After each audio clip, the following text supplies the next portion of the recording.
very good morning to all of you. Today we are going to discuss the concepts of electric fields and potential. This is virtual classes from Scientia, and I'm Shabu Subramanian here for you to discuss the next session, and we will see which are the important aspects and how to deal with the different concepts in an easy and quick manner. So our point is to discuss electric field and potential, or I will call the session as a part of electrostatics. Electrostatics. The term itself tells you something. Electro and statics. Electro means the charge and the statics means rest. So we are studying about electric charges when they are at rest. Let us have a quick brief view of the entire unit so that it will be convenient for us to learn the different concepts whenever it comes into our sessions.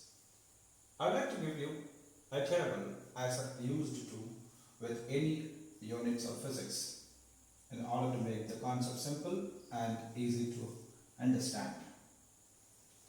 I am giving you a quick glance or a screenshot of the entire chapter of electrostatics at a single glance.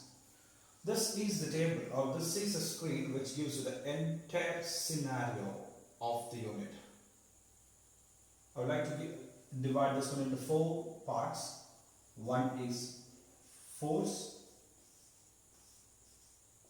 the second is field, third is potential, and the fourth is potential energy. Once if you have got this kind of a view or a screenshot in your mind, the entire unit will be very easy for us to grasp and understand. I will divide this one in this manner.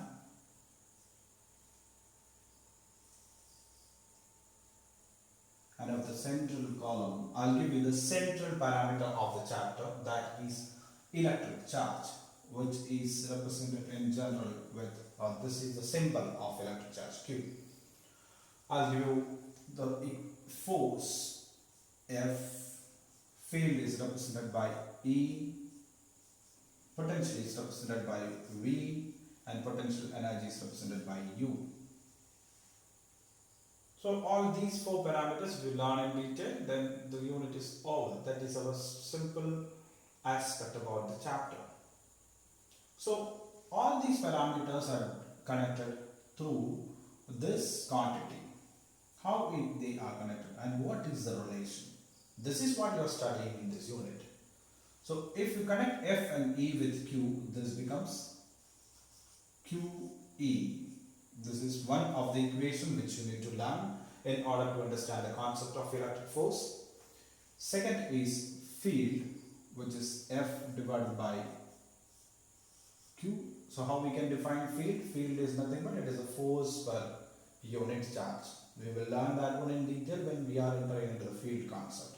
Next is potential, electric potential. What is potential related to U, or relationship between V, Q and U? We will see in the unit as this.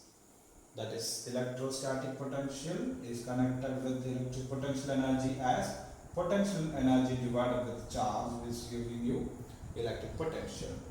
Next is potential energy. Obviously from this we can write potential energy is equal to Q times V. I request all of you to grasp or have a glance or have the screenshot in your mind so that we can learn the entire unit step by step, or we can connect entire parameters each other. Now in this session, our interest is to study in detail about this part, that is the force part. We are going to learn about the force. I would like to add one more point onto this. look at the board, you can see that, as I told you, the entire chapter is represented in one single screenshot, and out of this you can see that these two are vector equations,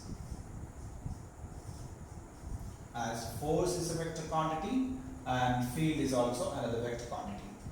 Next two equations are of scalar forms, as potential is a scalar as well as potential energy is another scalar. So I would like to tell you the entire unit of electrostatics will be understood if you learn two vector equations and two scalar equations in detail with deep understanding. So let us start with the first quantity of our interest or our chapter, that is electrostatic force or electric force. So this session is meant to learn about electric force or electrostatic force, or that is also called as Coulomb's force. So electric force or electrostatic force, or that is also known as Coulomb's force. Or we are going to learn a law which is known as Coulomb's law or Coulomb's force equation or Coulomb's force. So this law is giving you the concept, or that defines electrostatic force. This defines electrostatic force. So we are finding out the force between charges. That is our aim of using electrostatic force law or Coulomb's law. So let us take 2-point charges. Suppose there are 2-point charges, say Q1 and Q2. There are two charges, Q1 and Q2. Let the separation distance between the two is represented by vector R. Now according to Coulomb's law, the force between the two charges, that is force acting between the two charges, this is electrostatic force. I can represent it with F subscripted with E. So this law states that Fe is proportional to product of the charges, that is Q1 times Q2, and inversely proportional to the square of the distance between the two charges. So this is the form of Coulomb's law, that states the force between two charges is directly proportional to the product of the two charges, and it is inversely proportional to square of the distance between the two. That gives us the law which is known as Coulomb's law of electrostatic forces. That gives you force is directly proportional to product of the two charges and inversely proportional to square of the distance between the two charges. And the direction of the force between Q1 and Q2 is along the line joining the two, or I can represent the direction is along unit vector R. Now the question is about the constant of proportionality, because there is a proportionality sign over here. The proportionality constant can be expressed as, in general, with a constant, say I am representing it with K. So the equation becomes K Q1 Q2 over R square unit vector. So this is called as Coulomb's law in vector form. Coulomb's law in vector form. So what is Coulomb's law? The Coulomb's law states that the force between two charges is directly proportional to the product of the charges and inversely proportional to the distance between the two charges. Or we can also call this force as an inverse square force, or this is also an example of inverse square law, just like our gravitational force. Gravitational force. I hope all of you will be remembering gravitational force is Gm1m2 divided by r square, whereas here it is Kq1q2 divided by r square. So the relationship for F with r is similar to gravitational force. So we can expect this can also be a central force, just like gravitational force. So this can also be a form of a, or this can also be a central force. We will see the proof of this one in the later session. Okay, so you have to understand that electrostatic force is a central force, and also electrostatic force is conservative in nature. Conservative in nature. Electrostatic force is conservative in nature.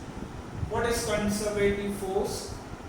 In the first year, you must have studied conservative force. What is conservative force?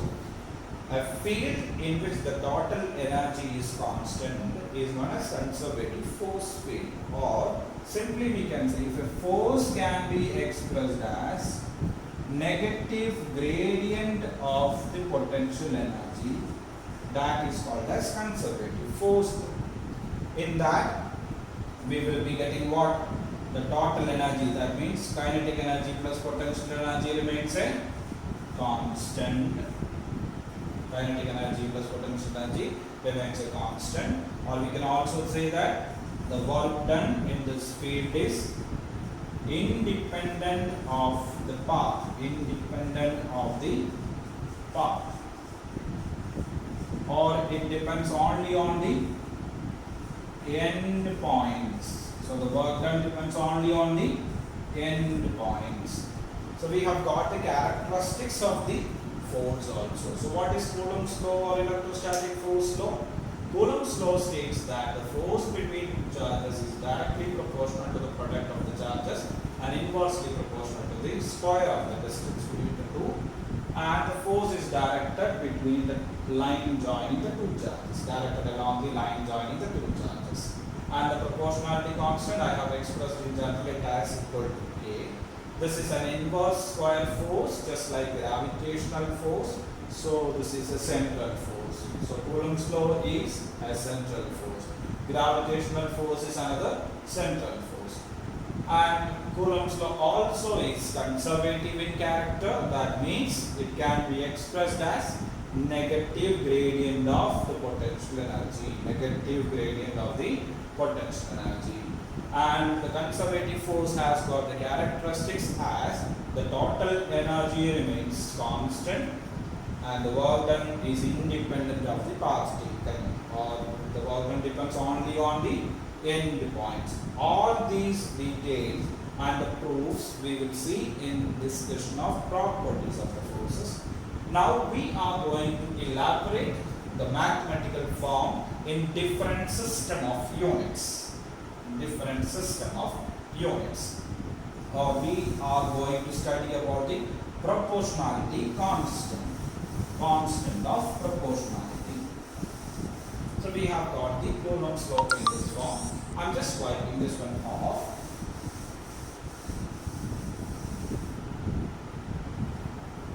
So the Coulomb's law is expressed as K Q1 Q2 by R square unit vector R. Now let us see the first case, that is case of in which we are using CGS units. We are using CGS units. We all know that CGS unit has got a limitation that it does not take care about the media between any, or it does not specify anything about the media. So this is having a limitation that it doesn't mention about media. This is a limitation of the CGS system. And in CGS system, always the value of the proportionality constant is equal to 1. So the force takes the simple form as Q1 Q2 by R square unit vector. So when we will use this kind of equation, when this will be useful, that is a question generally students will ask. Thus I am putting it as equation 2. So in CGS form, the equation is equal to Q1 Q2 divided by R square unit vector R.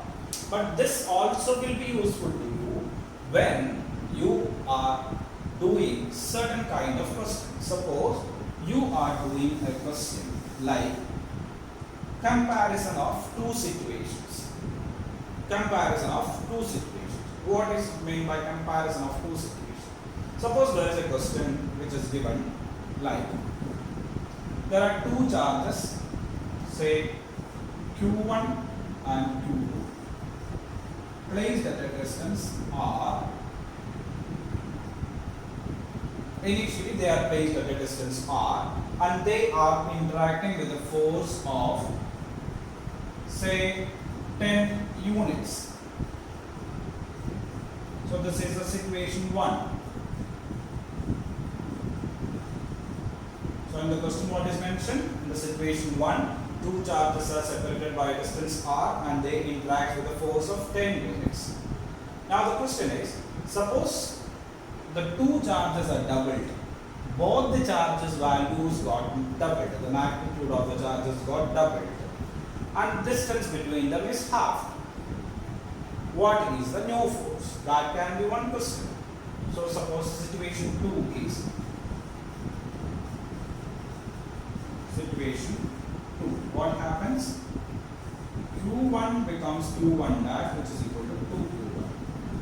And Q2 becomes Q2 dash, which is 2Q. And R1 or R dash becomes R1. So this is your final condition. Q1 becomes 2Q1, this becomes 2Q2, and this becomes R by 2. The separation becomes R by 2. This becomes 2Q2, and the separation is reduced to R by 2. Question is, what is the new force acting? Or what happens for the force? Now this is easy for you to solve if you know the form of force in CGS. We know the form of CGS equation as F is equal to, between the two charges we can write it as Q1 Q2 divided by R square. Now the new force, this is already given as 10 units. The new force I have to find, F dash I am calling this. We can put it as what? 2Q1 times 2Q2 divided by R by 2, the whole square. Here 2 times 2 will give you 4. And there is R by 2 the whole square. So I put it as 4 Q1 Q2 divided by R square divided by 4. This 4 also can be taken to the numerator. This will become 16 Q1 Q2 divided by R square. This is already given to you as 10 units. Q1 Q2 by R square is already given as 10. So I can put it as 16 times 10. Now this becomes 160 units. So force becomes 160 units, or we can say the force becomes 16 times the initial value. So in such questions, this kind of CGS unit also will be useful. So we can take that one because we don't require the proportionality. There is no problem with the proportionality constant in both the situations, because in both situations the charges are in the same medium or same medium itself. But when there is a change of medium, obviously we have to take care about which one? Unit, the medium and the characteristics of the medium. So I am taking the second case of that one, and the second case is case of SI or System International, which is a complete or the standard international system or System International, which has got all the aspects or which takes care about all the aspects of the medium as well. So in System International, the proportionality constant, we have two charges, say Q1 and Q2, placed in the medium, and we need to talk about the medium. So the equation, force equation, takes the form of, we have K, that K becomes a particular form which is equal to 1 over 4 pi epsilon, 1 by 4 pi epsilon, where epsilon, what is epsilon? Epsilon describes the character of the medium, whether it is water, whether it is air, whether it is vacuum, whether it is glass, whether it is any other dielectric substance, just like rubber, plastic, or any other things. Okay. So epsilon describes the capacity of the medium to permit the force lines. Capacity of the medium to permit the force line. That is why this is called as permittivity of the medium. Permittivity of the medium. So what is permittivity of the medium? The name itself will give you the definition. What is permittivity?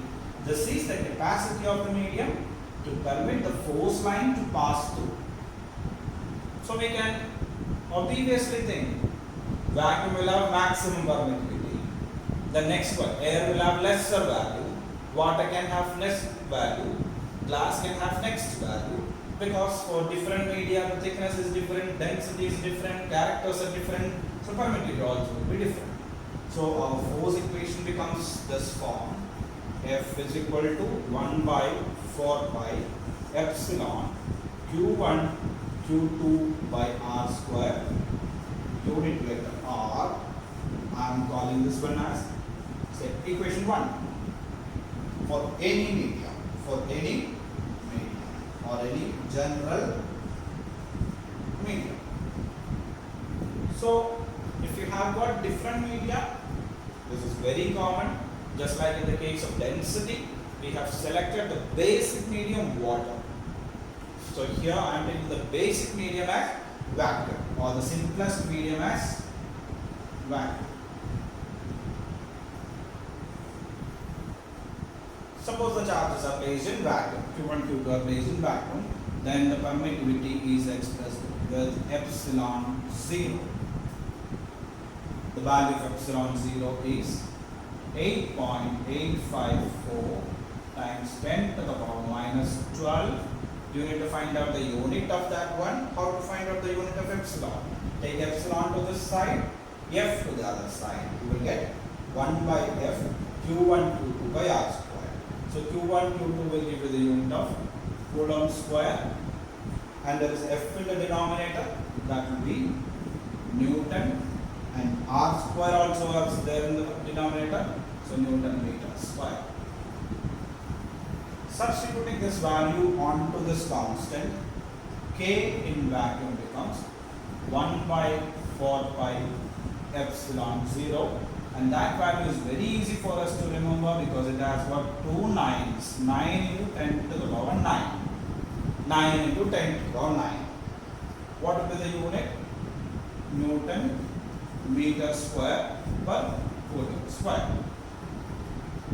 So in vacuum, the force between the two charges, I can write it as force in vacuum as 1 by 4 pi epsilon 0 Q1 Q2 over R square unit vector. Take it as equation 2. So unless and otherwise it is specified in a problem, you can always choose that the media is vacuum, and you can use this equation to solve the question. So this is the most basic form of mathematical form of the Coulomb's law. Force in vacuum is 1 by 4 pi epsilon 0 Q1 Q2 divided by R square unit vector R. Now let us take the case of a general medium. We have chosen the case vacuum. Now I am taking the case of a general medium in SI system again. This one I am again choosing. We have seen that in this medium, K is taken as 1 by 4 pi epsilon, permittivity of the medium. I am taking that medium again. Any medium, just like the case which we were discussing over here, which I have wiped out right now. So for any medium,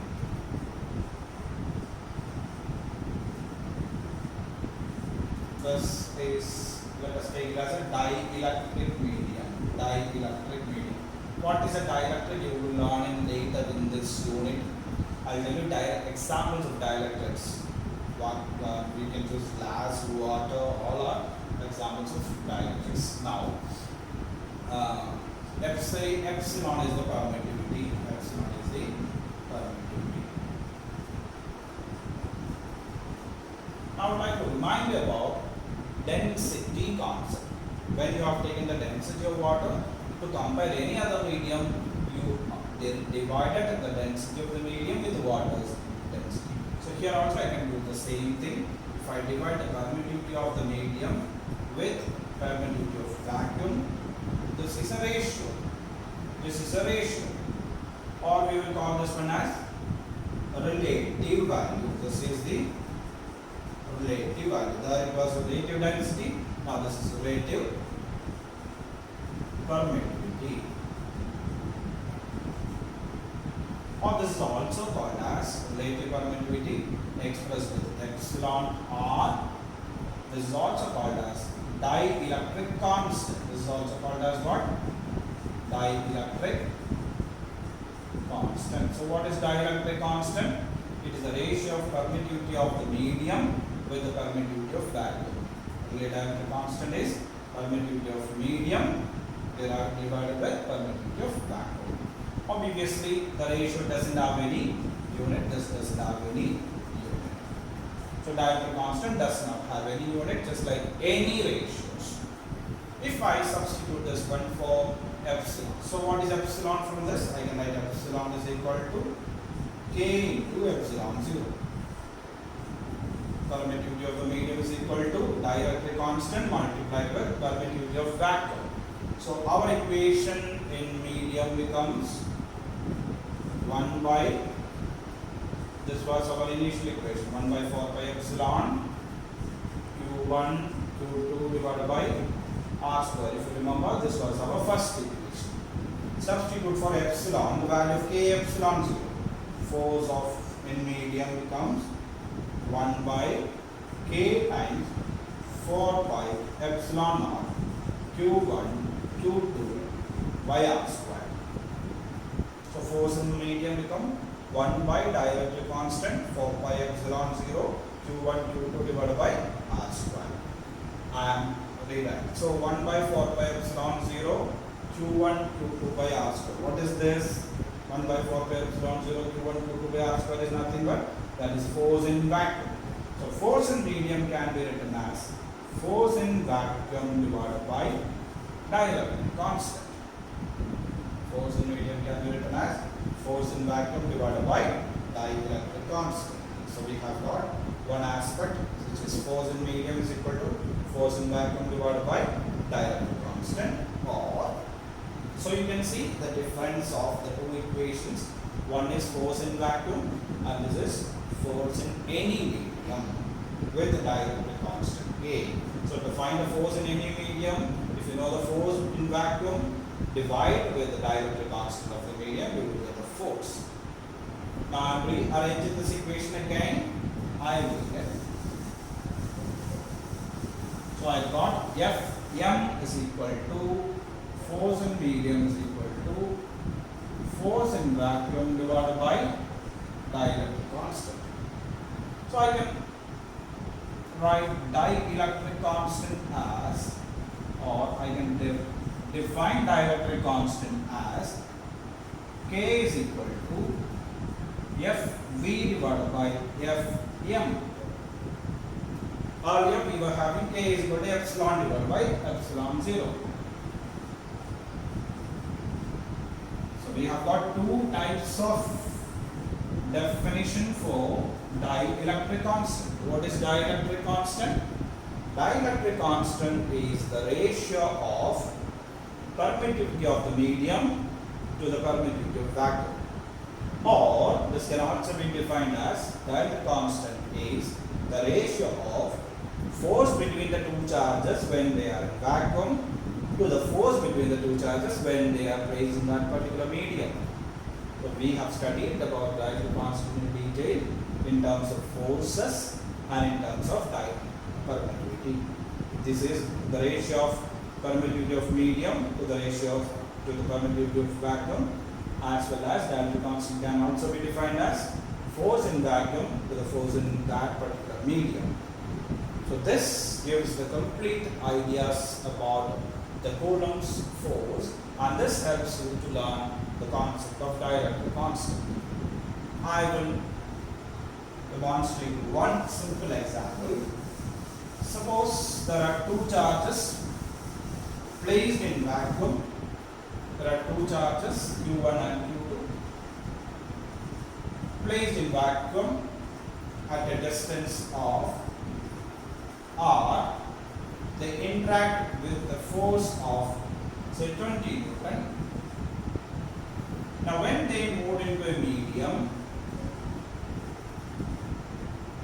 the force between the two becomes say 10 Newton. Question is, find the dielectric constant of the medium. Now we can simply use this equation. We have got K is equal to force in vacuum divided by force in medium.